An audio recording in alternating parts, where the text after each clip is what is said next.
Boa tarde, benvidos, benvidas a este espazo anfibio. Son 3 anos de luces, perdoad así que comece falando un pouco de nós, pouquiño, Isto da afonía, ademais, é unha cuestión de estilo, tampouco é que este afónico de verdade. Son 3 anos de luces, saiu hai 3 anos unha portada que dicía como gran titular: aquí non pasa nada. Ben, nós pensamos que sí, que é verdade que a ironía tiña sentido, pasan moitas cousas. Son 3 anos nos que a razón de ser foi contra unha concepción da crise do xornalismo, que era unha crise que se presentaba como existencial, como si perdera a razón de ser do xornalismo. É posible que esteamos aquí 3 anos despois, que esteamos con Bosco, que esteamos a crear lugar, a crear encontro tamén, a crear rede presencial. É posible iso porque foron moitas as persoas que consideraron que aquí tiña que pasar algo, que aquí pasaba algo. Foron moitas as persoas que en condición de socias e socios fundadores, en calidade de suscricións, alrededor de 1000 persoas, a nosa forza, digamos, o medio ambiente, o hábitat que fixo posible que nacera Luces, non? Tamén moitas persoas que acadan cada mes van á procura do número. Eu suliñaría hoxe, ademais, unha cousa moi importante, non? Para nós, que estamos a falar de centos, mesmo de 1000 ou máis persoas que están dentro de Luces. Persoas que escriben na súa escrita, na súa fotografía, na súa creatividade, no seu deseño, nas súas ilustracións, nas súas opinións, nas súas críticas, pois forman parte deste lugar, deste hábitat, deste almeiro, podemos dicir. Como sabedes, no fondo submarino está a Marca do Medo, que é o lugar do esquilme, onde non van os peixes. Está o lugar, o outro contrapunto é o almeiro, onde está o cardume, onde está a vida, onde está o lugar de desove, o lugar da imaginación do mar tamén, non? Ben, pois, Luces, a idea é constituírmonos tamén como almeiro, como un ecosistema, e, polo tanto, tan importante como, digamos, contar os números que saíron. O máis importante para nós é pensar nesos centos de persoas que dende prácticamente todos os lugares da esfera pois participaron e fixeron posible esta revista. Ben, fronte ao cinismo, a esa especie invasora do xornalismo, non? Que justamente que deu lugar induciu a crise existencial, a poner en dúbida mesmo o xornalismo como un ben común, non? Fronte a iso, nós consideramos que o xornalismo é un activismo. Creémolo de verdade. Hai xente que se incomoda, non? No mundo, digamos, profesional do xornalismo, cando tomamos esa posición, pero cada vez a propia práctica vai nos convencendo nese mester, que é o mester do activismo, o xornalismo como un activismo, dende logo, do contar e de como contar, de dicir o que non se pode dicir, o poder sempre se move moito mellor no segredo, non? É o que ampara e permítelle tamén a injustiza e todas as falcatruadas, non? Que vemos de cote. Entón, é un compromiso tamén, un activismo co libre pensar, un activismo tamén coa ecoloxía, no sentido máis amplo, ecoloxía tamén das palabras, de coidar, o sentido das palabras, de como contar o que pasa. É un compromiso, cada vez somos aprendices, pero é un compromiso tamén para nós de feminismo, non? Pensamos que é realmente o eixe que pode transformar transversalmente o mundo, non? E por iso, inda que antes se tenen feito outros encontros no espazo de Luces, pois para nós hoxe tamén ten un significado moi especial esta celebración dos 3 anos de convocar aquí a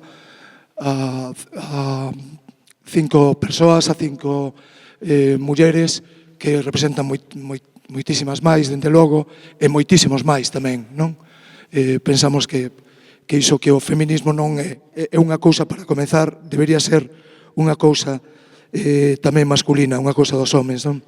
Ben, o meu papel era introducir este acto, decir que parte de luces, parte fundamental tamén son os espazos luces, esa idea de crear lugares fronte ao deslugar, fronte ao imperio do baleiro. Agradecemos tamén a participación, esa ir da man con Nós Televisión neste proxecto que tentaremos polo menos unha vez ao mes repetir sempre, digamos, intentando pornos tamén en primeira liña, non? Con aquilo que ali onde vai, hai un dito italiano que la lingua bate onde duole il dente, non? Pois entón levar a lingua aí a ese lugar onde doe o dente da sociedade, non? Van participar neste encontro de espazo Luces, que xa digo, terá a súa continuación en diversos lugares. Van a estar connosco e a idea é tiña unha especie de orde alfabética, pero ben, como vai saindo é Ana Luisa Bouza, que vai moderar este debate, que forma parte da equipa de Luces, que ten unha trayectoria, dende logo, exemplar, non? Nos asuntos que hoxe imos debater, que foi directora xeral de Igualdade, no que nos chamamos ao goberno de coalición. Non nos gusta nada iso de bipartito, o goberno de coalición do Partido Socialista de Galicia e do Bloque Nacionalista Galego. Está tamén connosco Alexandra Fernández, que de profesión arquitecta e deputada, e tamén, máis importante, voceira de En Marea no Congreso dos Deputados. Marta Lois, que penso que é licenciada en Ciencias Políticas, non, Marta? Doutora. Doutora. As cousas no seu sitio. Doutora en Ciencias Políticas, concelleira de Igualdade, tamén levas outras áreas, non? No Concello de Santiago, non? E despois está connosco tamén Ana Pontón, que é politóloga, de Ciencias Políticas.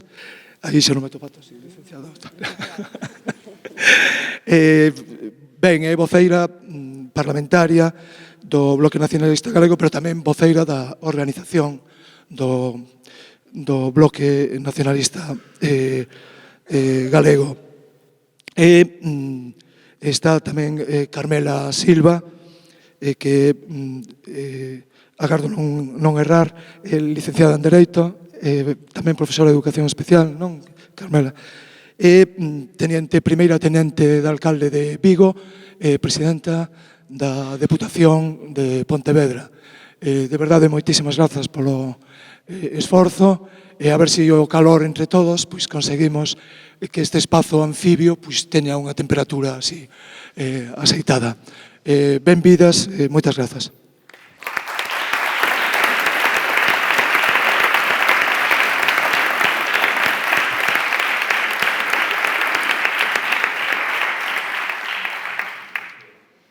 Bueno, boa tarde, boa noite, e moitas grazas por acudir a este chamamento, a este experimento que esperemos que teña continuidade de colaboración entre Nós TV e Luces. Agradecerlle tamén a estas 4 mulleres poderosas que hoxe nos acompañan. Como decía Manolo, o tema que vamos a tratar aquí é consecuencia dun debate que houbo na propia equipa de Luces, no número 37 da revista Fixémonos eco dunha realidade que nos últimos procesos electorais pois en Galicia aparecen novos liderados potentes de mulleres na política, ás veces protagonizados por mulleres moi novas que moi rapidamente chegan a postos de representación dentro das organizacións, das institucións e a veces pois como resultado de traxectorias máis longas sostidas no tempo. Fixémonos eco deso no Luces 37, queríamos pois ter a oportunidade de que as propias protagonistas desta eclosión ou desta, ao noso parecer, eclosión, pois tuveran a oportunidade de debater con nós e con vos se isto é un espellismo ou se isto é o que vemos dende fora e dende dentro se vive de outra maneira, non? Vamos a organizar o debate, eu voulles plantexar a elas 4 cuestións xerais sobre as que me gustaría que responderan e incluso se interpelaran entre elas e despois teredes a oportunidade tamén de participar dende o público. A primeira cuestión é sobre o subtítulo do encontro, do teito de cristal ao cantil de cristal.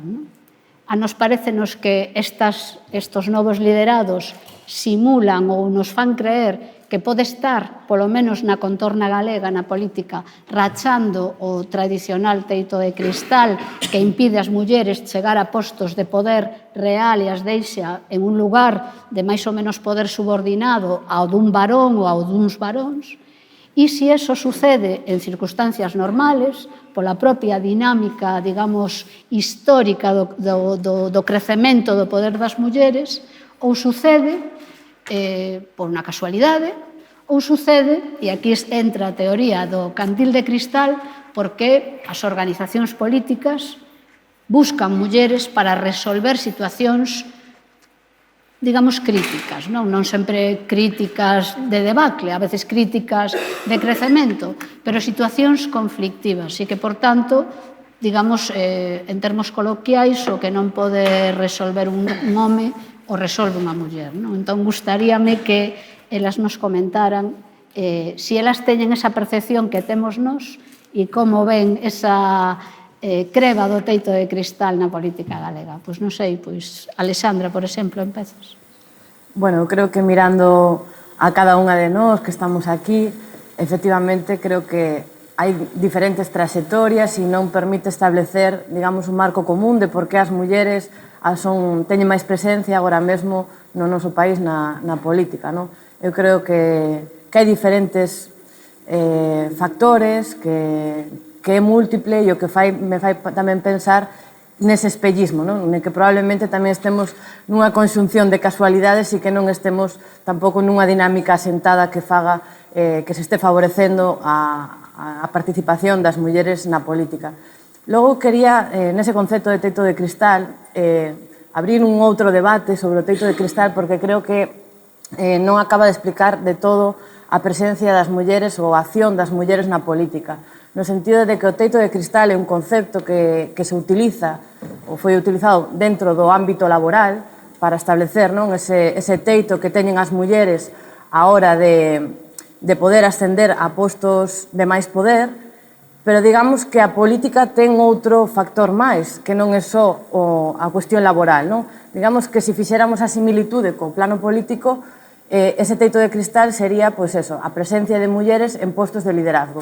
Pero logo tamén eu quero incluir aquí a cuestión de que no momento en que as mulleres que teñen liderazgo queren pôr tamén en riba da mesa políticas pensadas para a transformación tamén feminista en clave de transformación da realidade das mulleres, aí tamén hai outro segundo teito de cristal que, digamos, non existe no ámbito laboral, sino que ten que ver co plano político e de transformación política. Entón, eu tamén incluiría este outro teito de cristal no que as mulleres moitas veces, a pesar de que teñan poder ou poidan ter postos de liderazgo, sufren tamén un outro teito de cristal do patriarcado que a hora de establecer esa centralidade da política alrededor tamén das necesidades das mulleres.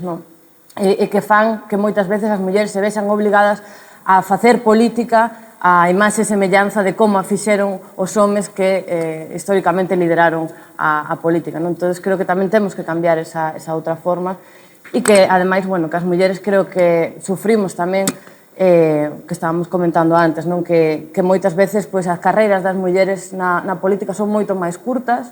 Hai un montón de estudios nos que se ve, por exemplo, no Congreso, a diferencia entre o tempo de percorrido que teñen as mulleres, teñen unha legislatura e media, aproximadamente de media, mentras que os homes igual teñen 3 legislaturas de media. Entonces, isto ten que ver tamén con que, ao final, son os homes quenes deciden que muller ten que ser visible. Non decidimos normalmente as mulleres quenes exercen ese liderazgo. Ao final, moitas veces, se reproduce a lógica de que os homes están no centro do poder e as mulleres nos movemos na periferia do poder, o que fai que cando haxa que facer eso da rotatividade na política, pois sexamos as que estamos na periferia porque non temos tamén o poder as primeiras que callamos. Entonces, na medida en que nós tampouco sexamos donas e quenes teñamos o poder de decisión de quenes queremos que nos representen, pois tamén serán parte espellismo ser ou non a cara visible dun proxecto. Bueno, eu creo que certamente hai un claro teito de cristal, non somente no ámbito político, no ámbito empresarial, no ámbito judicial, no ámbito da maioría das profesións, no mundo empresarial. Cada vez hai máis porcentaxe de mulleres que teñen cargos de representatividade, de dirección, pero certamente ser as que temos a capacidade de verdade de decidir, as que lideramos os proxectos, pois seguimos a ser moi poucas en todos os ámbitos da sociedade, non? É certo, e o falábamos antes ás 5, que tamén temos que recoñecer que temos avanzado moito e ademais o temos feito gracias ás mulleres, o feminismo, gracias á loita sin cuartel das mulleres que nunca se detiveron fora cuales foran as dificultades para reclamar o máis xusto que se pode reclamar en unha sociedade, e que o 52% da poboación ten que ocupar os espacios do poder en representatividade do que é o 52%. Entón, algúns datos, pois sí que eu creo que debemos dar para explicar a situación na que estamos as mulleres. Eu quero recordar que na primeira legislatura no Congreso dos Diputados había 18 mulleres, o sea, hai 138. Producto desa loita das mulleres, unha loita moitas veces solitaria, con certos acompañamentos, pero unha loita do feminismo. Por lo tanto, ten habido avances. Pero hoxe na Xunta de Galicia, por exemplo, só 4 mulleres do goberno son conselleiras e 11 homes, non? Desa de 11, somente 4. En Galicia solamente hai 39 alcaldesas de 314 concellos. En deputadas en Galicia temos 32 de 75, temos avanzado tamén moito. Nos anos 80 había 3, 4, 5 mulleres, hai ese número, pero todavía non somos o 50%. A nivel do Estado, de 8.124 concellos, solamente hai 1.550 alcaldesas, maioritariamente de concellos pequenos, de aqueles que non teñen interés para os homes, o seu goberno, porque son concellos que permiten ter moi pouca presencia, moi pouco poder político. Solamente está por debaixo do 20% todavía. Se falamos de presidentas de deputacións, hai 38 deputacións en España e somente hai 6 mulleres presidentas de diputacións no Estado español. E así poderíamos ir dando datos pois do 52% de mulleres suizas, pero, sin embargo, con moi pouca representatividade nos órganos de goberno a todos os niveis, non? Por lo tanto, hai un claro teito de cristal que sufrimos as mulleres e na política tamén. É un espellismo? Non, eu quero ser optimista, porque tamén estou convencida que somente o optimismo cambia o mundo, porque certamente sí que agora hai mulleres en Galicia, é certo que é visible, non? Mulleres ocupando espacios de decisión, sendo voceiras, tendo a capacidade de dirixir, de tomar as grandes decisións, incluso dos partidos políticos, non solamente das institucións, o cual é moi relevante, pero certamente tamén é verdad que eu creo que non é espellismo, pero que o porcentaxe de presencia está moi por debaixo do que ten que estar. E que temos que facer unha loita sin cuartel. A nosa loita ten que estar, somos o 50% e queremos o 50%. Eu coincido tamén con Alexandra en aquelo que decía das cuestións de permanencia, como somos expulsadas dos espacios de poder cando chegamos aos espacios de poder. E non creo que teña tanto que ver a outra parte do plantexamento que nos facías do Cantil, do Cristal, que non ten tanto que ver co feito de que se nos use para dar respostas ás dificultades ou para resolver os problemas máis complexos, non? Eu creo que eu, polo menos, non o visualizo nin no meu entorno, nin o entorno que analizo e estudio da posición das mulleres. O que sí que é certo que nós, cada vez, ocupar máis espacios, estamos tamén na resolución dos grandes problemas, o cual eu creo que é un beneficio. Eu quero estar na resolución dos graves problemas, e máis, e os quero solventar, porque tamén nós que estamos en política, que estamos en moitas profesións, arriscamos, somos mulleres todas, nós somos mulleres arriscadas, que nos atrevemos a facer frente a calquera cousa, non? Por lo tanto, sí que hai moito que camiñar todavía, sí que hai un teito de cristal clarísimo, clarísimo, que nos impide chegar, pero que nos impide permanecer. Eu creo que o que está a acontecer a Galicia, nós, as mulleres, o temos que aproveitar, non? Temos que amarrarnos, non? Ao que conquerimos, para que tamén gañemos o espacio da permanencia. Marta.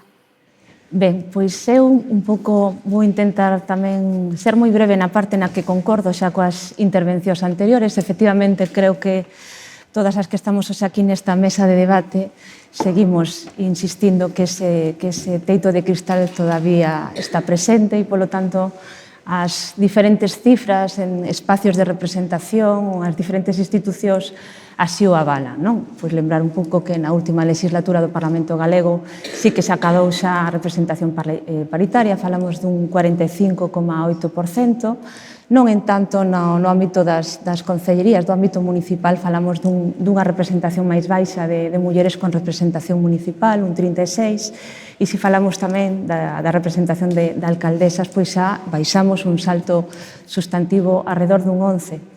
Tampouco ata agora tivemos ninguna presidenta da Xunta e, polo tanto, creo que eses datos nese ámbito son máis que obvios.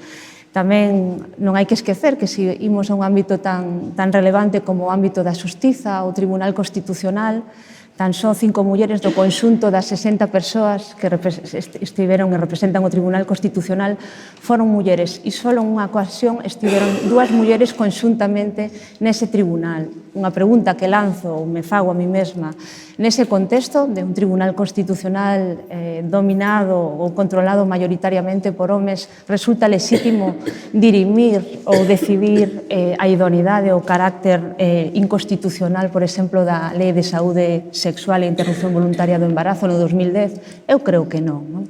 Ben, dito isto, eu quería ir un pouquiño máis aló desa reflexión dicindo que tanto na literatura feminista, da ciencia política, como na reflexión nas organizacións dos partidos de esquerda, creo que temos que dar un paso máis alá pensando si, cando falamos da necesidade obvia ou lexítima de que haxa mulleres, tamén temos que preguntarnos si só con que haxa mulleres a política muda ou se transforma radicalmente en favor da igualdade.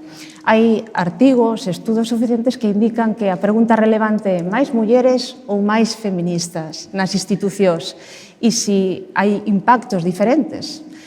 Eu creo que, tendo en conta os diferentes estudos de caso e realidades, creo que os cambios de calado, substantivos, pasan porque as mulleres sexan feministas, porque teñan unha conciencia decidida de transformación das desigualdades que afectan ao contexto social entre os homes e as mulleres. Por qué? Porque o feito de ter o que se chama representación meramente descriptiva, e aquí vou o ideolóxico importa.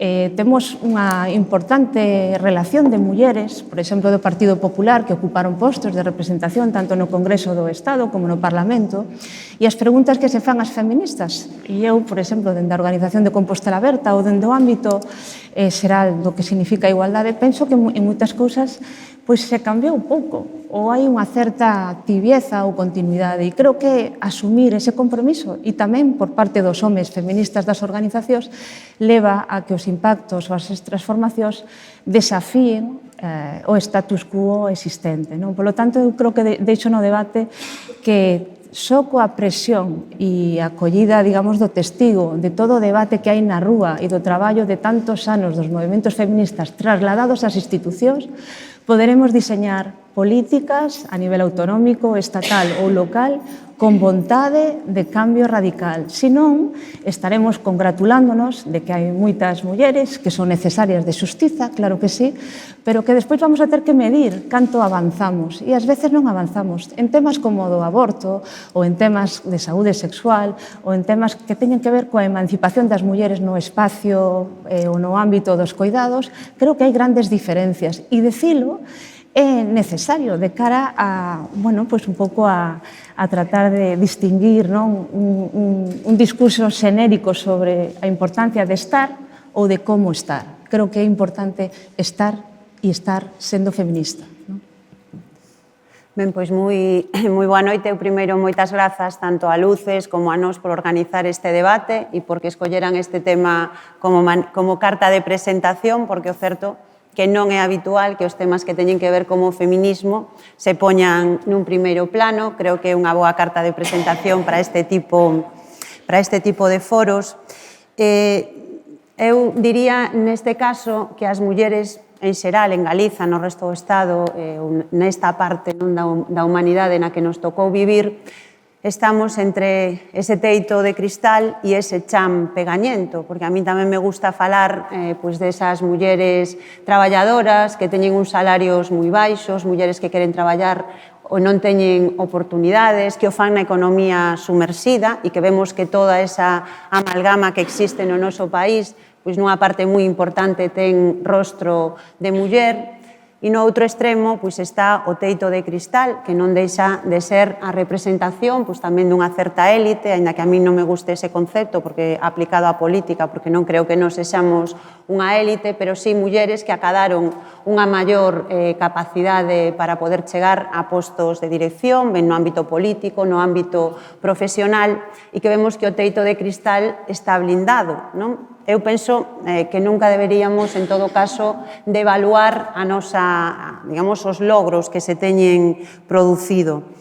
Eu sí que creo que hai un nexo en común no feito de que estemos mulleres diversas, hoxe, aquí representando unha diversidade na política que existe. E ese nexo común chamase feminismo, e ese nexo común son todas as mulleres que estiveron antes que nós e posibilitaron que nos acadáramos unha maior capacidade para, digamos, ter representación ou ter responsabilidades políticas máis ampla. Eu podo pensar en todas as mulleres que na miña organización deron debates moi importantes a respecto de que non podíamos asumir como algo normal que houbera unha representación inferior ou unha militancia inferior no que se refire ao número de homes e mulleres que participábamos nas asambleas de base ou que participaban nos órganos de dirección ou como representatividade dunha sociedade. Por lo tanto, a min gústame poñer en valor o traballo do feminismo e os logros conseguidos,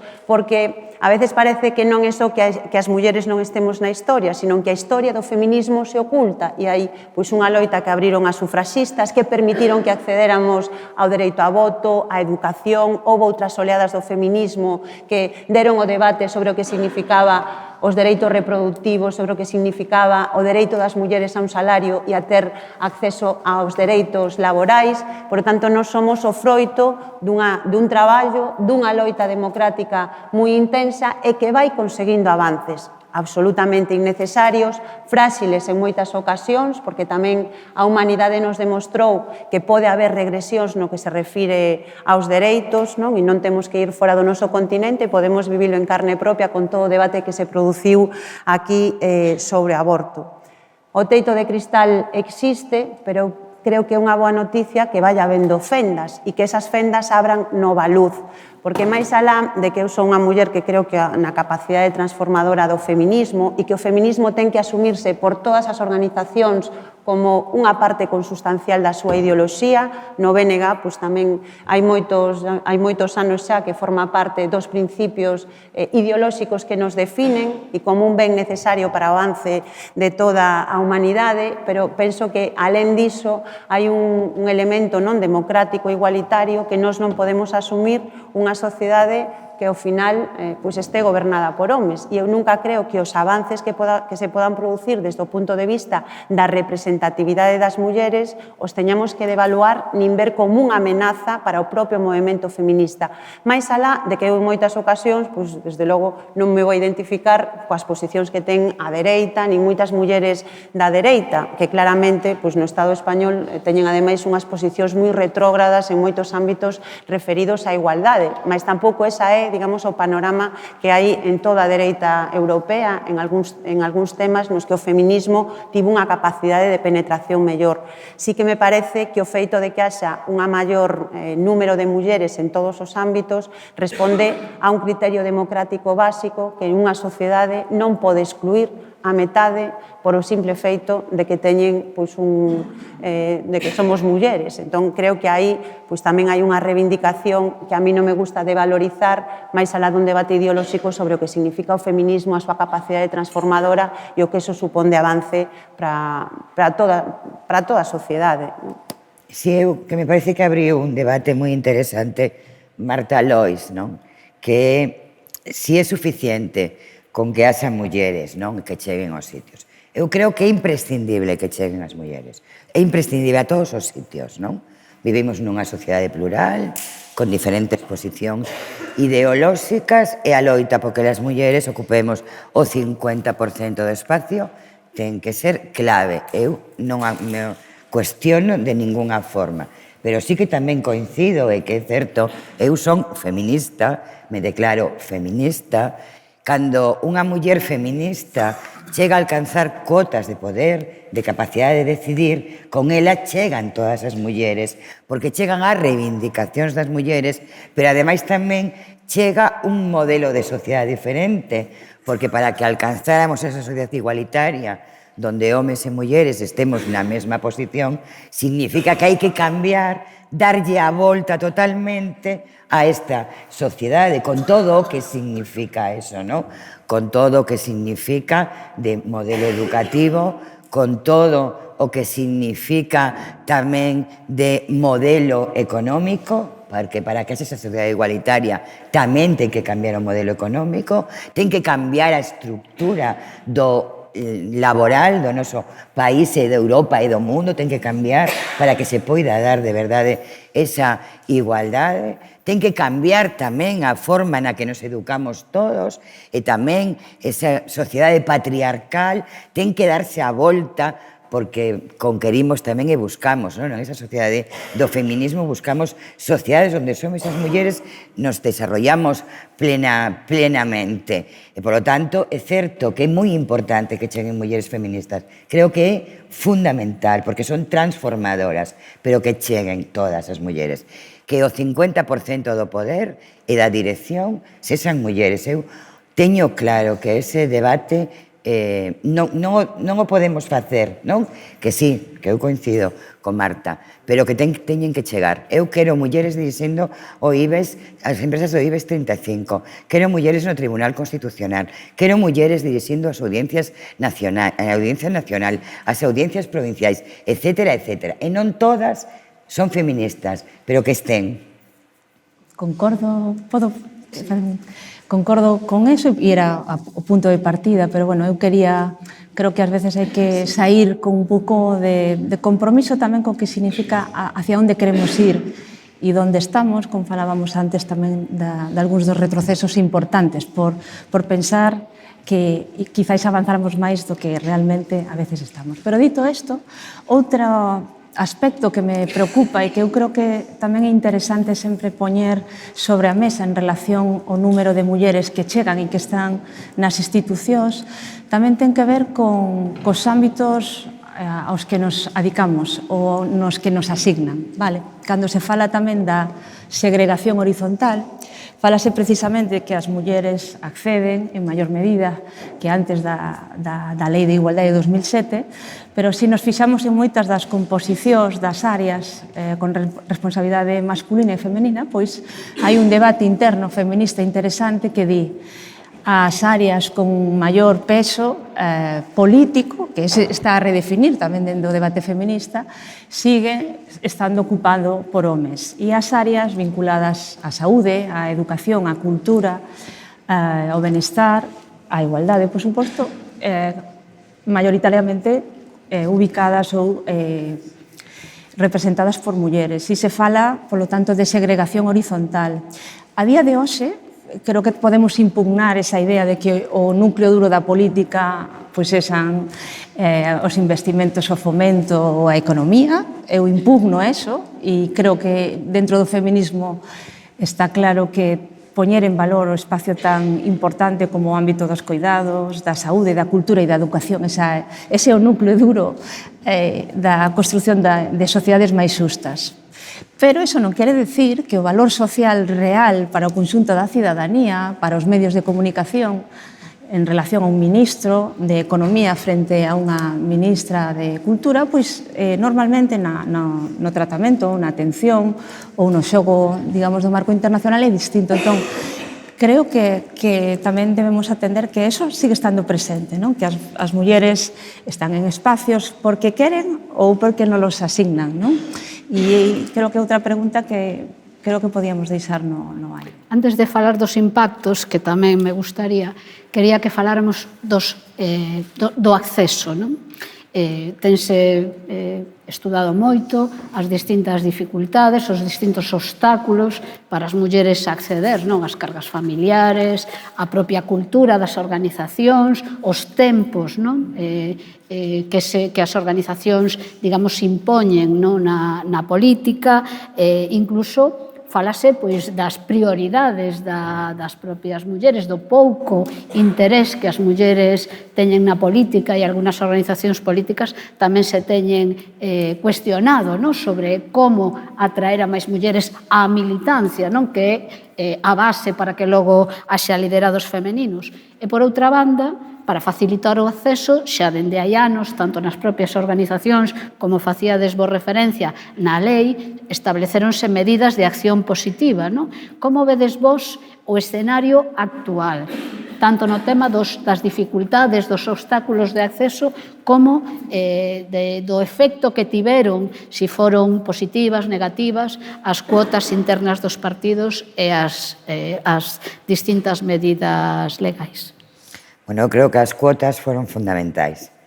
Foron a gran decisión que tomaron os partidos políticos, tomando sempre, porque é así, eso eu quero repetir continuamente, das mulleres organizadas, defensoras do feminismo, para que se tomaran medidas porque agora hai un teito de cristal, pero non fai moito tempo estaban todas as portas pechadas. As cuotas permitiron que se abriran as portas. A discriminación positiva, eso permitiu que pasáramos de 18 mulleres no Congreso dos Diputados cando se plantexaron as cuotas a que fora aumentando o número de mulleres, non? Que estaban nos parlamentos.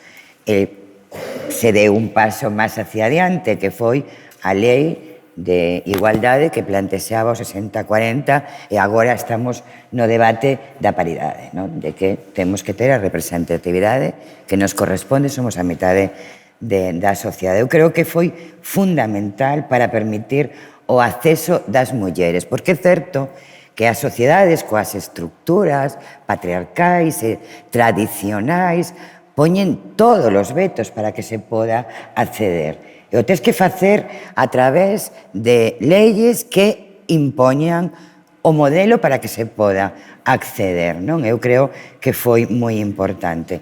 No momento actual, o acceso está limitado, porque o 60-40 a mí me parece injusto, me parece que foi unha boa decisión e que foi un avance, pero agora xa non temos que falar do 50-50. Pero o acceso ten outras dificultades que non solamente as dan as leyes, non, que permiten avances, senón a propia estructura social, non, que fai que sexa tan difícil dar pasos e tomar decisións, de querer decidir, porque hai que ser moi valiente, hai que estar disposta a rachar con ese teito de cristal e con esas portas pechadas, co todo o que ten tamén de significado persoal e individual, hai que ter a firme voluntad como muller que cree na igualdade feminista de dar os pasos cara adiante, porque a sociedade o pon moi difícil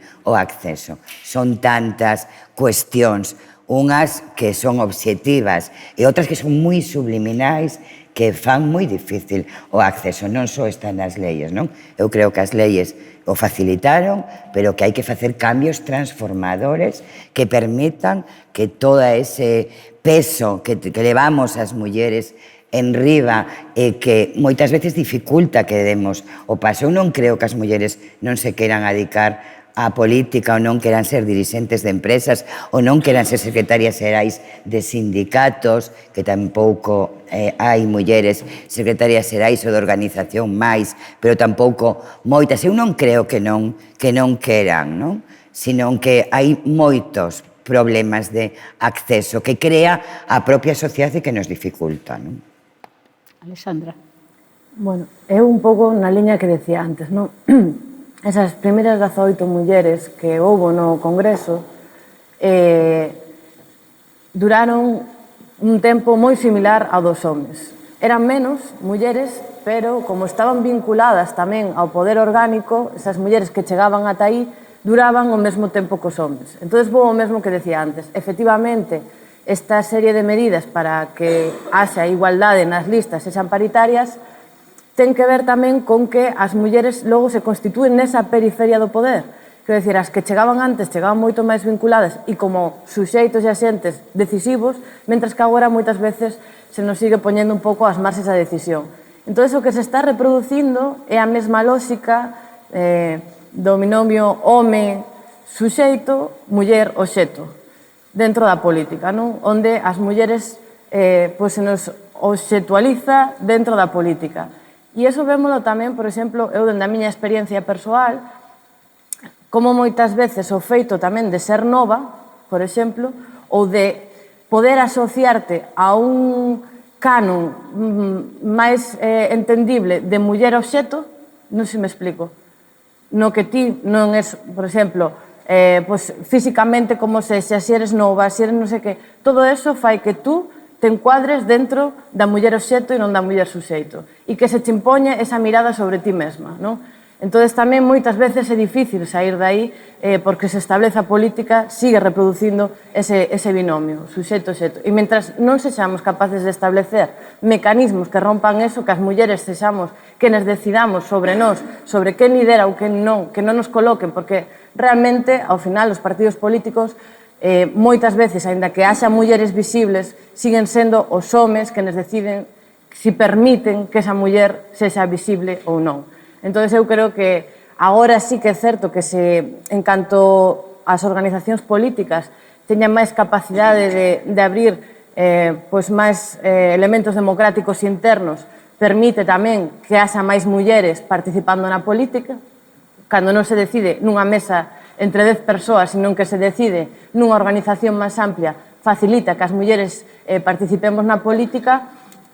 Bueno, tamén hai que ter isto en conta, non? Que se abran esos mecanismos, se non témolo moi complicado, pero bueno, que temos que romper tamén esa lógica de que os homes non decidan polas mulleres si podemos ou non participar, porque senón... Ana. Ben, eu sí que penso que as cuotas foron un instrumento moi importante e que mesmo o ataque que recibiron por parte de algúns sectores demostran que era unha ferramenta útil. A mí tamén me gusta sinalar que as cuotas non son unha medida de discriminación positiva, realmente son unha medida de igualdade, porque as cuotas non están establecendo que a peor nivelación acceda aquela persoa pois, que ten unha dificultade, sino que no que está incidindo son uns mecanismos de selección que claramente estaban discriminando o acceso das mulleres. En calquer profesión onde hai probas obxectivas, vemos como enseguida as mulleres teñen unha presencia mayoritaria, sin embargo, cando os procesos de selección non son tan claros, non son tan transparentes, aí vemos como empeza a ver as diferencias. Isto pasa na política, pasa na universidade, pasa na xustiza, pasa na empresa privada, por tanto, aí sí que vemos como hai un nexo transversal e realmente o que nos demostrou é que o ámbito democrático foi moito máis permeable ao feminismo, á igualdade, aos avances que outros aspectos da sociedade onde claramente sigue habendo moitas máis dificultades. As cuotas non eliminan o machismo nin o patriarcado e sigue presente e sigue incidindo. Nesa clave, eu sí que vexo que é moi interesante algúns estudos que se teñen feito que falan sobre a escasa, digamos, o escaso tempo para formar liderados e para afianzar tamén liderados dentro das organizacións. Eso entra en contradición non con algunhas das cuestións das que se está falando tamén moito agora na política, que é a limitación de mandatos. Eu creo que a limitación de mandatos perxudica moitísimo o fortalecemento de liderados dentro das organizacións e que debilita moito máis as mulleres a hora de poder afortalarse e de ter tamén unha solidez cando se chegan ás responsabilidades políticas, porque eso sí que creo que é algo que necesitan as mulleres e os homes, non é unha cuestión que só necesitemos as mulleres, non? E claramente, digamos que dá unha capacidade de actuación, de consolidación, de ter máis claro, non? Cal é a perspectiva na que tú estás e na túa propia fortaleza, que é pois moito máis importante. No que nos preguntaba Ana sobre os obstáculos, teño a sensación de que os obstáculos na política son moi parecidos aos obstáculos que hai noutro tipo de ámbitos. Non? Penso que hai algo que incide moito, que é todo o que ten que ver co coidado, que claramente penaliza moito a participación en xeral das mulleres na cultura, na política, en moitos ámbitos, o feito de que a maternidade siga penalizando na práctica o desenvolvemento persoal, profesional e cultural. Eu penso que até que ese debate non se solucione con claridade, pois vamos a seguir tendo un problema moi grave de participación das mulleres. Eu creo que a ningunha muller se lle ten que poñer entre ter que escoller entre a súa maternidade ou a súa participación no ámbito que sexa, e a efectos prácticos moitas mulleres escolleron a súa maternidade porque a participación pois a poden desenvolver noutras etapas da súa vida. Eu o que diría, bueno, que nós tamén temos que ter capacidade analítica e crítica sobre os efectos que poden ser un pouco perversos das cuotas, no sentido de que a veces reforzan a imaxe das mulleres como muller floreiro, non? É unha cuestión que digo, bueno, os floreiros quedan moi ben en todos os lados, tampouco temos por que preocuparnos por eso, e a ninguén nos ten que preocupar ser muller cuota, porque todos son homes cuota, polo tanto, non hai ningún problema por iso, e o que temos que medir son os efectos positivos da nosa participación, e eu son das que sigo insistindo que si non decaemos neste debate, non, e o fortalecemos dunha maneira clara, as xeracións que veñen detrás de nós están en mellores condicións para poder dar pasos para adiante. E nós o que temos que asumir é as nosas responsabilidades. Eu que vexo con claridade como funciona a discriminación e o patriarcado, non? Porque eu, que son máis maior que Alexandra, pois me siguen dicindo que son unha nena, non? E claro, dixo meus 39 anos, pois efectivamente deixei moi atrás ese estado da miña vida, que non teño nada en contra del, pero que non é, pois efectivamente, como se pode cualificar a unha muller. Non vexo que ese mismo esquema se lle aplique aos varóns. Con todo, eu tamén creo que nós temos que reivindicar o exercicio, non, dos nosos cargos coas mesmas normas, coas mesmas fortalezas, e superar un certo victimismo que creo que a veces devalúa a propia participación das mulleres e asumir os debates que damos con normalidade e sabendo que neste caso nos estamos avanzando, aínda que eles, digamos, este aí non eles, sino o, digamos, todo o construto cultural que hai detrás do patriarcado, pois isto é unha ameaza, pero bueno, é o interesante de ser feminista, non? Cuestionar o status quo.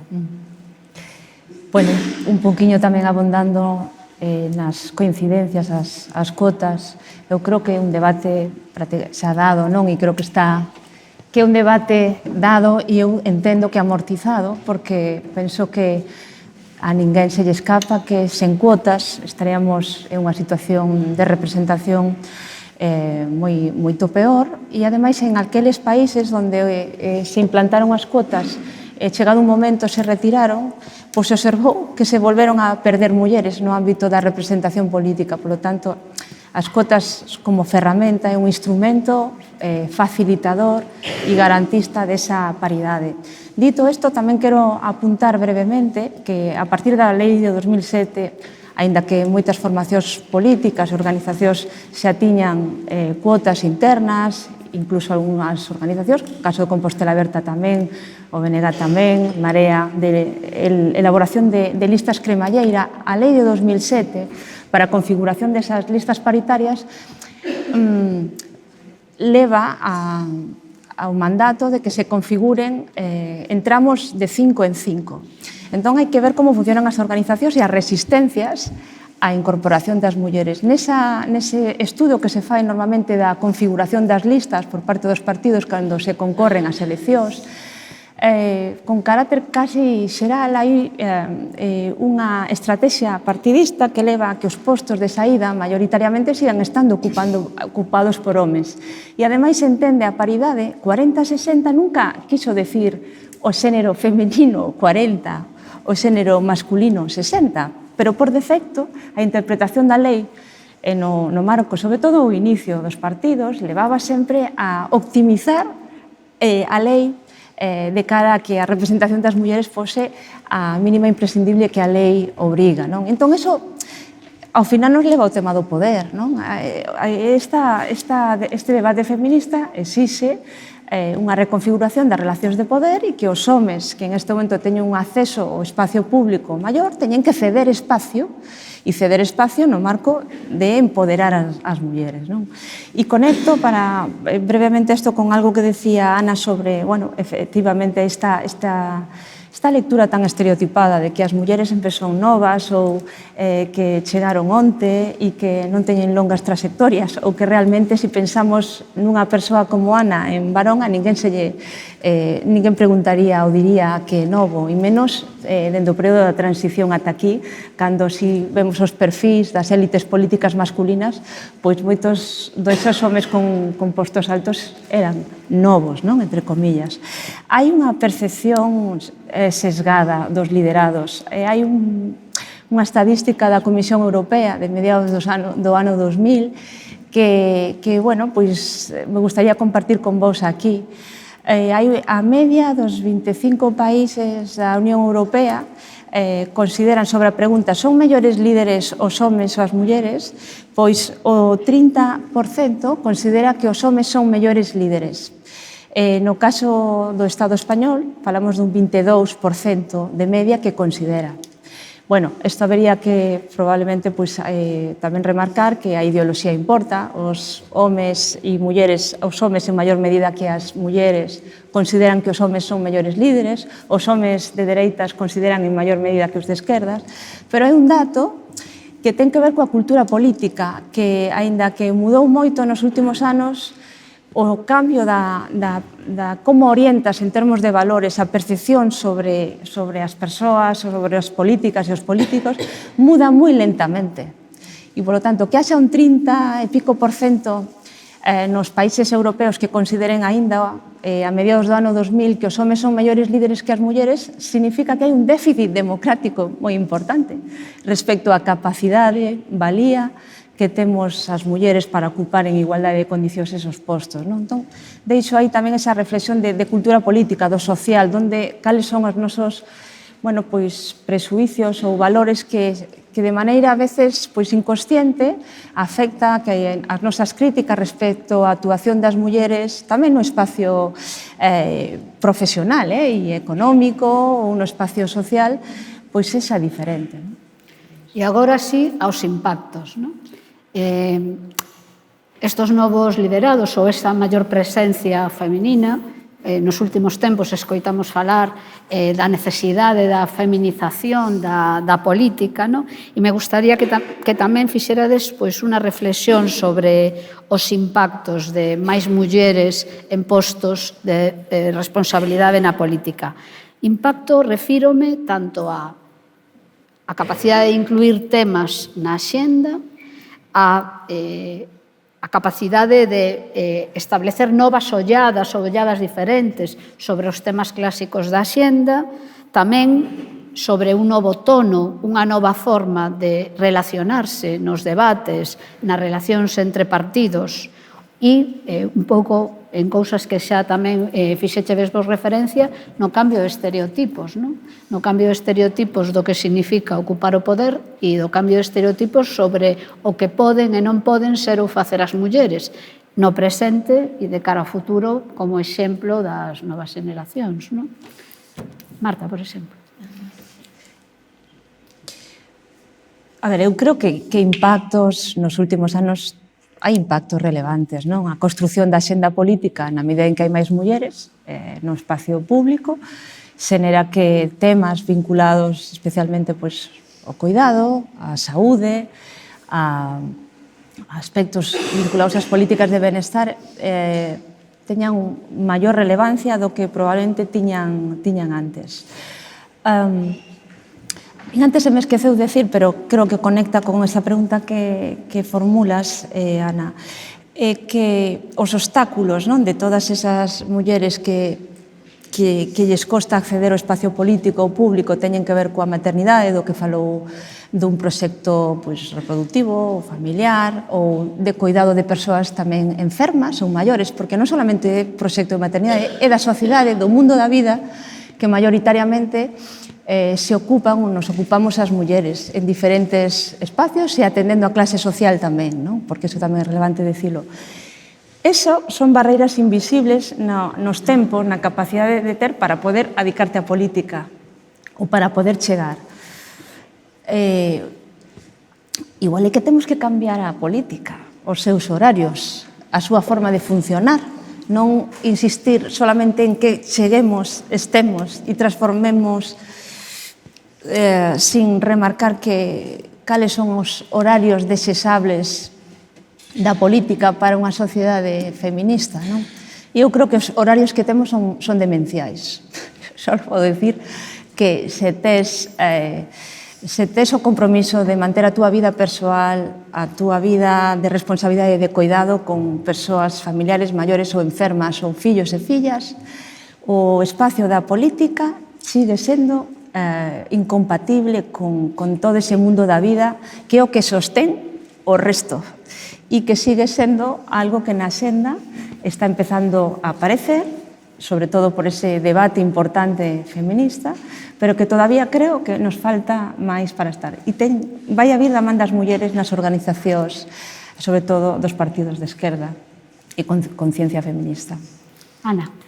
Ben, eu sí que penso que en xeral a participación, creo que a participación das mulleres ten modificado moito a xenda pública, e sobre todo o feminismo ten transformado dunha maneira moi clara o que estaba, digamos, a debate nas institucións. Temas como a violencia de xénero, quen os situou con claridade foi todo o movimento feminista e as representantes, digamos, con conciencia feminista nese ámbito. A min neste tema sempre me gusta facer memoria porque nestos días que nos tocou así tan de preto e dunha maneira tan forte os asasinatos machistas, até hai 16 anos nin tan siquera había unha lei que tratara o tema da violencia de xénero e as mulleres tiñan que estar aguantando durante tempo e tempo os golpes para que pudera haber unha condena xudicial.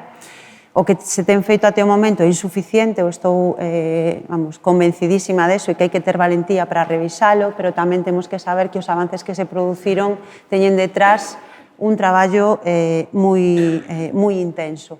E quen lle deu voz a esas mulleres que estaban encerradas e que ninguén vía e que ninguén escoitaba foron precisamente as mulleres que estaban nas institucións e que abriron debates moi importantes que nunca na historia até este momento tiveran ningunha presenza pública. E eu creo que iso é a constatación de como no espazo democrático a incorporación das mulleres mudou de maneira sustancial temas que non formaban parte da senda política. Eu, no tema dos horarios, non son nada optimista, porque como estamos indo a un modelo laboral no que claramente estamos retrocedendo, hai unha pérdida de dereitos absoluta, son un pouco escéptica cando escoito que vamos a acabar a xornada ás 6 da tarde, en ningún ámbito, non? Porque máis ben o que vexo é que as xornadas cada vez se alongan moito máis e a sensación que teño é un pouco de que nos están tomando o pelo. Eu creo que o debate dos horarios non é un debate a política, é un debate global de como nos socializamos, de en que tempos estamos.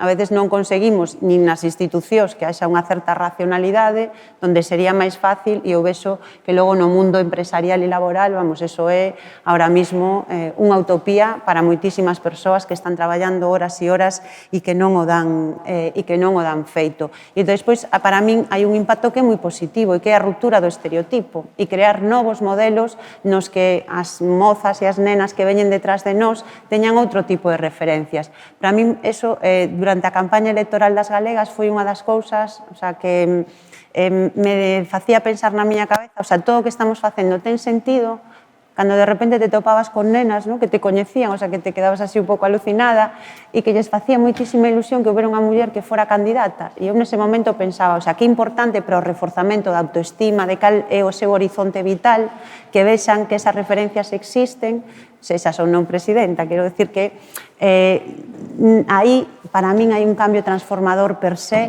que creo que é moi importante para o futuro. Bueno, creo que os impactos do feminismo na política teñen cambiado dunha forma moi radical a realidade. Creo que nada impactou tanto na sociedade como que as mulleres chegáramos á política e tiveramos capacidade de decidir. En primeiro lugar, no meu partido, que foi o primeiro en poñer en marcha as cuotas, que propuso 60-40, que ten obrigatoriamente as listas cremalleiras, foron as mulleres, fomos as mulleres as que conquerimos que eso acontecera. Vos aseguro que ningún home, pode haber moi progresistas, moi avanzados, se lle estivera ocurrido este tipo de cuestións que permitiu que as mulleres chegáramos. Pero leyes tan importantes como a lei contra a violencia de xénero, como a lei de igualdade, pero tamén como a lei de dependencia, que tanto ten que ver con esa sociedade do cuidado, donde hai recursos para que a sociedade poida atender o conxunto da sociedade, tamén veu dun plantexamento de mulleres, tanto do partido como da sociedade, como do feminismo, non? E debemos moitísimo ao feminismo, que foi facendo moitos plantexamentos para que chegaran os parlamentos onde se toman as decisións e que melloraron a vida de todas e de todos e que fixeron sociedades mellores. Por lo tanto, o impacto é extraordinario. Eu creo que eso o decimos pouco, por eso me parece tan intelixente, tan interesante, e te agradezo tanto que plantees o tema dos impactos, porque tamén lle temos que decir á sociedade, temos que tamén que ter un discurso optimista e positivo de decirlle ao conxunto da sociedade. Se os plantexamentos que facemos dende o feminismo entraran de cheo na sociedade, todos seríamos moito máis felices, as mulleres e os homes, e teríamos sociedades máis justas, sociedades donde todos seríamos moito máis felices. E todos esos avances importantes que fixeron sociedades máis igualitarias e máis justas viñeron da maioría das reflexións que as mulleres do feminismo plantexaban para poder acardar a igualdade. Por lo tanto, eu creo que o impacto total é absoluto e que a sociedade ten que facer esa reflexión, canto teñen aportado as ideas do feminismo o conxunto da vida de todas e de todos. Alexandra, e despois xa pasamos o micrófono ao público. Eu estou de acordo que decía Ana de que sí que establece referentes de cara a novas xeracións ou a non novas xeracións, a moitas mulleres que te miran e ven que elas tamén poderían estar aí, non? Que tamén lle é accesible ese espacio que ata hai pouco lle pertencía aos homens, non? Eu recordo unha vez que unha señora díxome, fíxome moita ilusión, cando te veo me empodero. E dixen, ole, que certo, non? Que dar esa referencia me sentín super emocionada, non? Cando che din eso, porque efectivamente demostras que as mulleres podemos estar aí, que o facemos ben, que somos capaces e crear referentes. Logo, en cuanto ao tema de que se falaba da conciliación, é un mundo que está feito a medida do mundo das finanzas, non ten nada que ver co mundo da reproducción que está máis asociado á muller, non, é outro mundo. É incompatible moitas veces ter unha vida familiar coa vida política e eu teño visto moitas mulleres como teñen que facer un exercicio moi difícil de ter que xustificar, non? Ser mellor ou peor nai por ter que abandonar moitas das cousas que faría na súa vida familiar por ter unha vida política ou por ter un liderazgo consistente, non? Esa sensación de ter que escoller é terrible e non, as mulleres tamén creo que temos que abrir ese debate nunha nova forma de facer política e logo, como me gusta polemizar e vais a abrir o debate, aproveito neste debate que hai agora sobre feminizar a política, non? Que a min xérame realmente moitas dúbidas se o concepto se pode chamar feminizar a política. Porque eu creo que cando se fala de feminizar a política se están establecendo unhas categorías sobre como se é feminina ou como se é masculino. E eu creo que eso vai en contra do propio concepto de igualdade, non? De que eu non me considero máis femenina ou menos femenina por falar baixo, por portarme ben, por nunha asamblea non ocupar tanto espacio. Eu entendo a parte en que se asocia eso ás mulleres porque efectivamente as mulleres sufrimos o patriarcado e moitas veces se nos fai moi difícil ocupar os espacios públicos. Nunha reunión, nunha asamblea, nos custa falar en público. Moitas veces temos que sufrir un montón de micromachismos, de que cando intervén unha muller os homes se levantan a fumarse un pitillo ou cando fala unha muller ninguén lle fai caso e ten que loitar moitísimo máis por ocupar ese espacio, non? Nese sentido, entendo que opera o patriarcado. Agora ben, eu non quero decir que os homes teñan que actuar de forma femenina, porque eu o que quero é que se eliminen esas barreiras entre unha forma de facer femenina e unha masculina. Eu lle chamaría máis ben conceptos de traballar de forma cooperativa, traballar... son outros conceptos e saírnos da categoría precisamente do binomio masculino-femenino a hora de facer ou deixar de facer. Pero bueno, deixo o debate así como está. Que difícil é feminizar as mulleres, non? Ese sí que creo que foi un debate polémico. Claro, pero que unha cousa é que haxa máis presencia de mulleres, non? E outra cousa é... Porque cando tú, ademais, lle dis a un home tes que feminizar a túa forma de facer política, parece como que ata en determinado momento el pudera escoller, non? Bueno, voume portar ben e vou ser, en certa forma, feminino, vou manter a compostura, pero sempre terei a oportunidade de portarme como un home. Non sei se me explico. Si tú queres traspasar as fronteiras, tens que tamén cambiar esas categorías dese binomio e dicir a igualdade, e a ti te corresponde tanto como a min, e os dous temos que traballar con outras categorías, non? E non me debes ningún favor por eso.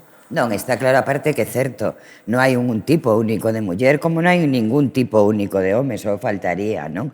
O que ocorre que eu creo que o que estábamos a falar era de como impactou o feito de que as mulleres organizadas no feminismo decidiran dar o paso de querer conquistar a igualdade plena e, por lo tanto, construir outras sociedades radicalmente diferente a que está composta polo patriarcado, a que nos propoñemos dende o feminismo non ten nada que ver, pero está claro, non?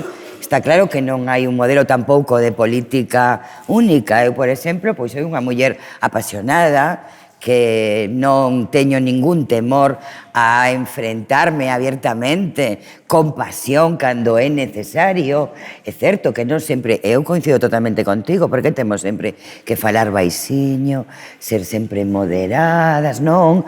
Porque nós tamén temos diferentes posicións derivadas das circunstancias na que estamos, e uns días estamos máis tranquilas e máis sereas, e outros días nos enfadamos moito e nos apasionamos. Eu cando se asasina a unha muller, pois me enfado, e cando me dirixo ou debato ou me dirixo a que sexa, pois non falo igual que cando podo estar debatindo máis tranquilamente sobre outras cuestións. Por tanto, é certo, non? Que non podemos, ese non é, o feminismo non é isto, non é feminizar a sociedade ou facer, non. O feminismo é sociedades igualitarias donde todos e todas xuntos construamos sociedades xustas, non?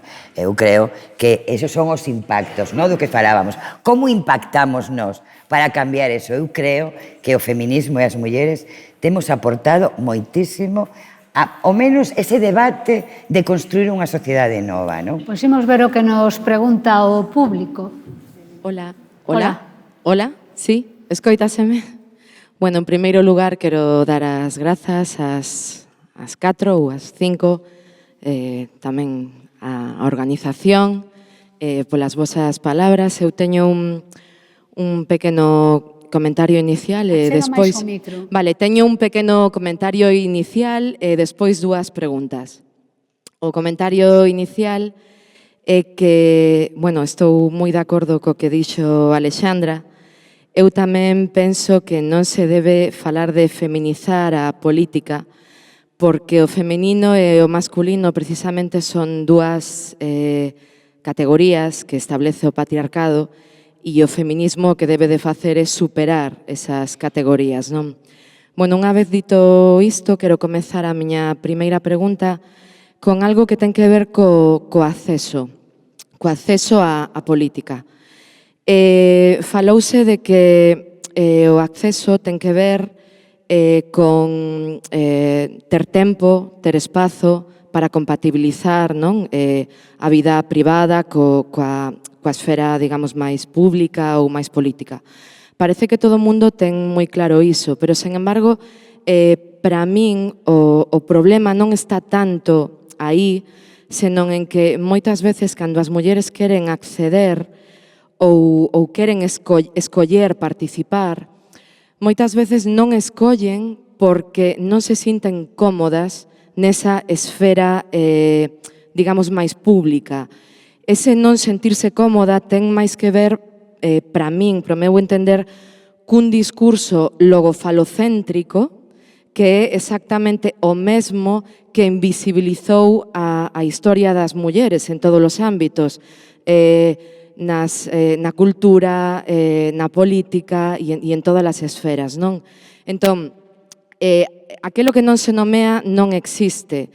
Moitas veces dice que non hai mulleres en política ou que non existen, a ver, entre comiñas, quero decir, e é porque non se atreven a participar, non? Entón, eu quería preguntarvos, a primeira pregunta é, cales serían as estrategias desde as organizacións para fomentar esa participación das mulleres e, polo tanto, o acceso posterior?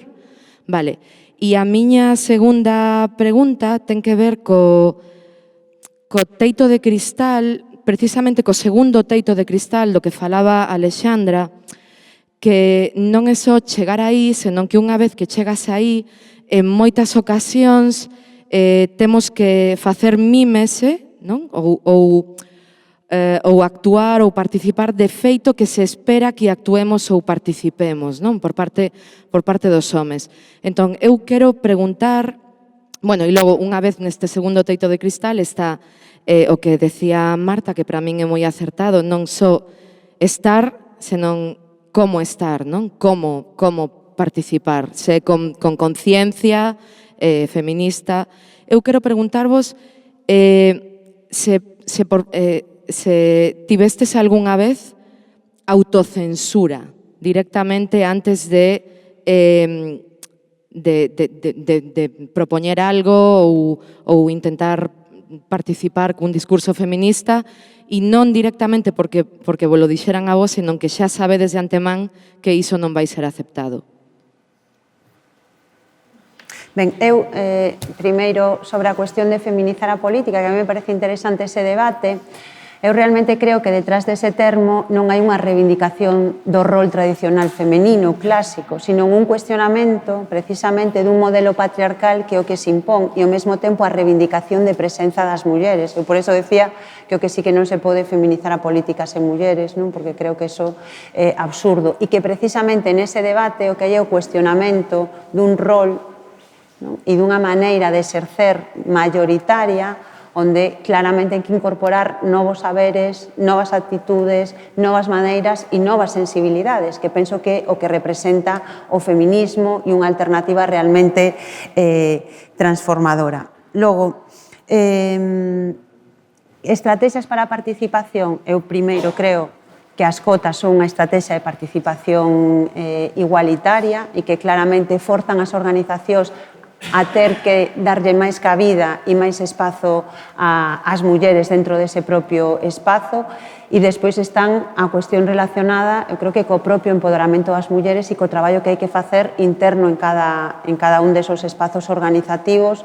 Eu creo que aí, polo menos na miña organización, históricamente, o que xogou moi ben ese papel foi unha comisión de mulleres que traballaba os temas de igualdade e que era un pouco o motor dos cambios que se tiñan que producir. E despois eu, a mí me gusta tamén decir as cousas con moita clareza e nunca practico autocensura porque penso que iso iría en contra dos meus principios. Afortunadamente, eu empecé a participar en política con unha participación tamén moi clara no que foi os órganos así onde se traballaban os temas de feminismo e iso teño moi claro.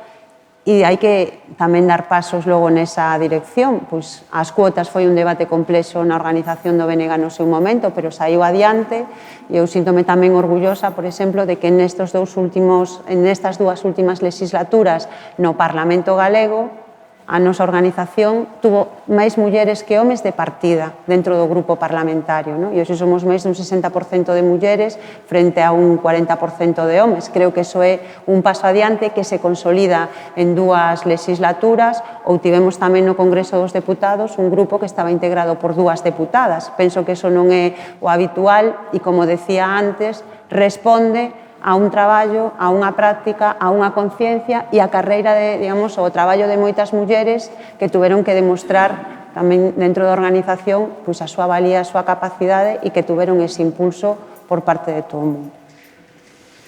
Sí, eu tamén brevemente quería contestarte e agradecer as reflexións e preguntas.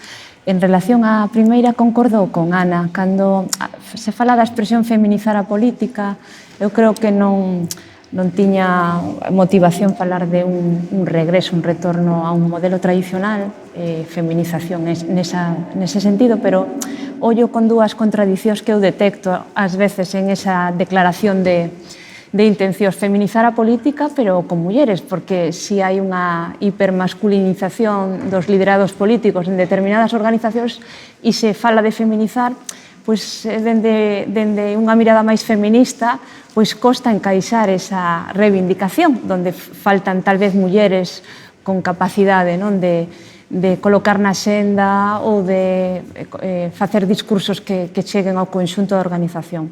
Despois, efectivamente, cando falamos de feminizar, o perigo que hai é que acabemos esencializando, aínda que non sexa nun ámbito de discurso tradicional, que é feminizar a política. Entón, efectivamente, Alexandra incidía que feminizar a política é falar máis baixiño, ser máis dialogantes, que garantes o consenso, que se...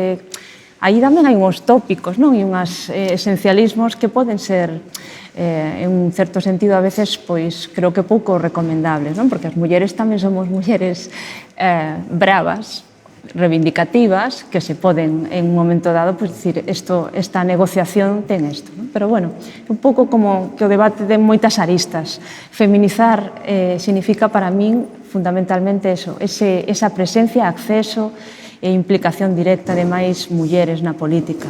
E respecto ás dificultades e obstáculos para que máis mulleres se incorporen ao espacio político ou público porque o visualizan como un lugar incómodo ou un lugar pouco amable para as mulleres, que certamente en moitas ocasións así é, creo que pasa por medidas como algunhas das experiencias que xa se falan aquí, ou tal vez pois levar a cabo máis mecanismos de formación e liderazgo, de coñecemento, de acompañamento, do que se chama un pouco todo o que ten que ver con eses procesos de aprendizaxe, de mentoring, porque a cultura política das mulleres leva a que o nivel de autoexixencia ou de consideración eu non valgo, non, eu non estou suficientemente preparada, eu son moi nova, eso ten que ver con aspectos internos, non de que non te demanden, que tamén, sino de que non te propós, non tes o grado como se di, de proactividade, de confianza, de autoconfianza. Entón, a autoconfianza xa ten que dar as organizacións. E despois a experiencia xa xa devolve, non? Pero hai ese elemento. Eu creo que hai que fortalecer en xeral ao conxunto das mulleres para que ese lugar deixe de ser un lugar pouco amable e incómodo, non? E que conte coas mulleres. Eu tamén creo que dende a cuna, dunha forma moi particular, cando as rapazas e os rapaces entran no mundo xa da educación reglada, se nos educa a nos as mulleres para non participar. Por lo tanto, nos arrastramos un peso porque todo aquilo que recibimos a través dos medios de comunicación, da educación, dende que chegamos a educación infantil, todo o peso da tradición patriarcal que continuamente está frenando a nosa iniciativa. En Vigo, en 2 ou 3 centros, fai moi pouco tempo, un ano, non moito máis, se fixo un estudio por parte de mestras en centros de educación primaria e secundaria para estudiar como se sentaban as nenas nas aulas. Se seguían sentando nas esquinas e hacia atrás. Seguían sendo rapaces os que por iniciativa propia se sentaban no centro e diante nas aulas, nos lugares de visibilidade. Eso porque era porque dende que entraban as nenas o analizaron en educación infantil con 3 anos, as propias mestras e os mestres as orientaban donde se tiñan que sentar e levaban eso aprendido. Cando chegaban a 6º de primaria, a 5º, a eso, pois, aquelo que tiñan aprendido o reproducían. Por lo tanto, está claro que ten que cambiar radicalmente a educación, non? É dicir, que é unha das grandes tarefas que ademais é a que está máis en pañales, verdad? É a que máis demandamos, pero hai tanto que facer no sistema educativo porque é aí onde nos teñen que educar en igualdade. Logo estou de acordo, para non repetir moitas das estrategias que xa aquí se plantexan unha cousa. Eu sí me teño autocensurado cando comecei no mundo da política, tiña ideas e non me atrevía a decilas, entre outras cousas porque había pouquísimas mulleres e o peso dos homes non solamente era de poder, sino tamén de número, pero cando te vas empoderando e te vas educando no feminismo, pois tamén vas tomando a decisión de que o que decías, Ana, non autocensurarse tamén como unha posición de reivindicación. Pero eso tamén é un proceso. Dende logo, cando me iniciei en política, sí que me autocensurei e moitas veces. Hasta que te empoderas, non? Temos o tempo para unha... Non sei se ti queres apuntar algo. Unha cousa máis. Sobre o tema este de feminizar ou non, eu creo que está moi ben o de desgranar detrás do concepto que é o que hai, non? Porque, senón, feminizarse ou non, pois non sabemos exactamente do que falamos, non? Entón, cando pasamos esa fronteira, falamos do concreto, non? E aí eu estou de acordo en que hai que incluir dentro da forma de facer política novas prácticas que normalmente están vinculadas a unha forma de facer política das mulleres. Estou de acordo en que ten que haber máis presencia de mulleres. Pero, sobre todo, eu o que quero decir con non acabar neses esencialismos que é o perigo do concepto, entenderse só como feminizar sí ou feminizar non e non hablar do que está detrás, é que podes acabar pois non sinalando exactamente onde está o problema, que eu non quero que tú fagas política exercendo violencia sobre min, que non quero que exerzas violencia patriarcal nas túas formas de facer política. E iso é o que hai que sinalar, non? Entón, a partir de aí eres capaz de decir fagamos política de outra forma, pero sinalando eso concreto e non simplemente simplificando a hora de decir pórtate como teria que facer unha muller, non? Que non é cuestión de faino así ou non o fagas, sino de non exerzas a violencia. E logo, sobre o tema da autocensura, eu creo que nunca se dá autocensura visible, o sea, a mí nunca me pasou de que me digan, oye, este tema non se toca, non? Pero sí que cando falaba de ese segundo teito de cristal, que é cando as mulleres queremos falar tamén dende unha perspectiva feminista, é que hai unha autocensura, unha censura invisible, que é que cando tú tes que ir a un debate de Estado, dentro do debate de Estado todo o mundo sabe que a cuestión de feminismo eso non entra. Sabes?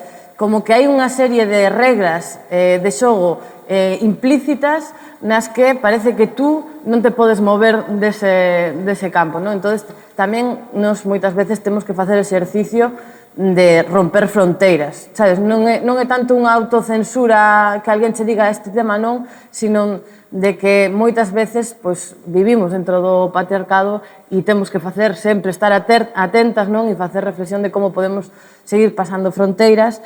E despois do de falar en público, a min foime unha cousa super difícil. Eu pasado fatal e paso fatal cada vez que teño que falar en público porque efectivamente as mulleres non, pois sempre nos din que temos que estar nunca falar demasiado alto, que temos un papel como secundario no espacio público, na intervención, e tamén creo que as mulleres, aparte da falta de confianza, temos máis capacidade de autocrítica cada vez que intervimos en público. Moitas veces os homes din chorradas como o mundo, pero polo feito de ser un homes, non fan ese exercicio de autocrítica ou polo menos colectivamente ninguén os vai a pôr en causa, non? Pero se unha muller di unha chorrada, pois é como, joder, que tía máis tonta, non? Entonces, claro, pois aí tamén é difícil, non? Que nós temos que superarnos tamén a autocrítica intensa que nos facemos as propias mulleres na nosa actividade política, que está ben, que sirve para mellorar e para reflexionar, pero que sí, que nos poñemos o listón máis alto normalmente as mulleres na nosa actividade política. Temos unha última pregunta dentro do público, porque estamos xa fora de tempo. E pregaríamos intervencións máis sintéticas. A ver, non sei onde está. Eu, que teño a responsabilidade de... Pega máis o micro. Se o pego máis, meto xa na gorxa. Bueno, entón, que non sei, intento levantar un pouco máis a voz, e que levades así bastantes minutos, non? Explicando isto de que é feminizar a política, non? E cando algo hai que explicarlo tanto mellor é que hai que buscar outra forma, non? De dicir, explícome, se temos identificado o sistema que é o patriarcado, que é ese sistema que establece o teito de cristal, os cantís de cristal, tal, non sería mellor que empezáramos a falar, digo porque non é só importante nomear, sino tamén como nomeamos as cousas, non sería mellor comezarmos a falar de despatriarcalizar máis que de feminizar? Se xa temos identificado o sistema, chamemos as cousas polo seu nome. O que queremos é despatriarcalizar a sociedade, a política, porque somos feministas e o temos identificado. Entón, non sei, digo, cual é a vosa opinión sobre se comezamos a chamarlle as cousas polo seu nome e en vez de feminizar a política, falamos de despatriarcalizar a política. Poño exemplo, porque ven o caso, de que as mulleres non falamos. O tema é, nunha asamblea, nunha reunión, cantos homes pidan a palabra, canto tempo están falando, cantas veces din algo novo e non repiten o que dixo antes o compañeiro para escoitarse. Como escoitan os homes cando falan as mulleres e cando falan os homes. Entón non é tan só poñer o foco de atención en nós, en como nos falamos, nos compartimos, como participamos, sino a resposta que temos. Porque, por desgracia, eu vexo que non cambiou nada. Collemos as rapazas que están agora na universidade e me contan as mesmas merdas que teñen nas asambleas cando as tiña eu fai 20 anos e seguimos igual. E non é que elas non queiran falar e non queiran participar, é a resposta que se obtén. Eu creo que aí sí estou coa compañeira, hai que poñer o foco, non tanto en nós, sino en co que temos enfrente. Sí, eu moi brevemente concordo coas dúas reflexións e especialmente coa proposta de Paula de utilizar claramente un elemento como o concepto de despatriarcalizar que alude precisamente a ese espacio de poder existente que hai que desmontar e construir unha nova sociedade baixo outros valores. Eu creo que hai que producir significados novos tomando posición feminista e deixo tamén de fondo esta reflexión. Eu creo que a altura dos tempos e das barbaries, das violencias machistas, o feminismo debe impugnar un espacio moitísimo máis grande á política e temos que facer sin complexos. Alexandra dicía que parece que ás veces non toca e que nos grandes debates de Estado pois ese tema ou nos resumos anuais municipais do cales son os grandes logros ou autonómicos, pois queda de maneira. Impugnemos esa senda e situemos no centro do debate a reflexión de despatriarcalizar a política. Eu quería decir que eu estou de acordo, o que quero é sinalar que usar uns conceptos non tampouco nos debe levar a non poder falar doutros. E cando se fala do que significa feminizar a política, e mesmo porque foi algo que estivo moi de actualidade nos últimos tempos, a min o que eu expreso, porque me parece ademais lóxico, que a mí o que a veces me sorprende que se pretenda dar pasos para rachar con ese modelo patriarcal, cuestionando a propia participación política das mulleres. E eu eso sí que creo que é absolutamente un erro e que é imposible, porque ao longo da historia o que se ten demostrado é que os movimentos que se deron para cuestionar o marco que exclúe as mulleres, claramente quen levou todo eso adiante foron mulleres. Sin mulleres non habría sufraxistas, sen mulleres non teríamos unha escola na que polo menos estar con igualdade, sen mulleres non habría leis contra a violencia de xénero e sen mulleres non estaríamos hoxe falando deste tema. Falaríase doutros, pero non,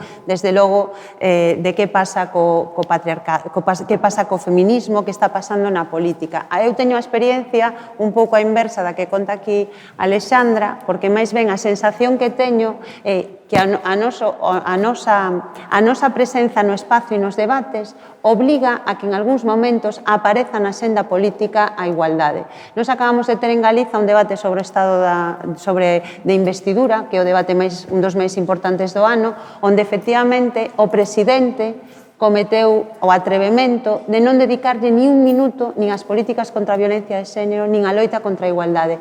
Pero o feito de que nos situáramos ese debate ali con clareza, obligou o resto de grupos a facelo e obligou a que ese debate aparecera. Por lo tanto, como seguimos, eu sigo considerando que somos intrusas e que a nosa presencia ten un carácter en si mesmo cuestionador do que pasa, tamén creo, porque son así moi optimista por natureza, penso que debemos de poñer en valor o que levamos feito e no que estamos traballando, sin que eso nos leve, claro, a ter un discurso triunfalista, porque sería unha ingenuidade terrible por a nosa parte, pero valoremos tamén os pasos e os espazos que gañamos, porque creo que eso, sin ese motor, non vamos a ser capaces de dar os pasos que son necesarios para cambiar realmente as cousas. Eu, en 2 segundos, eu creo que a linguaxe cambia o pensamento e, por tanto, é moi importante tamén que nós, as mulleres,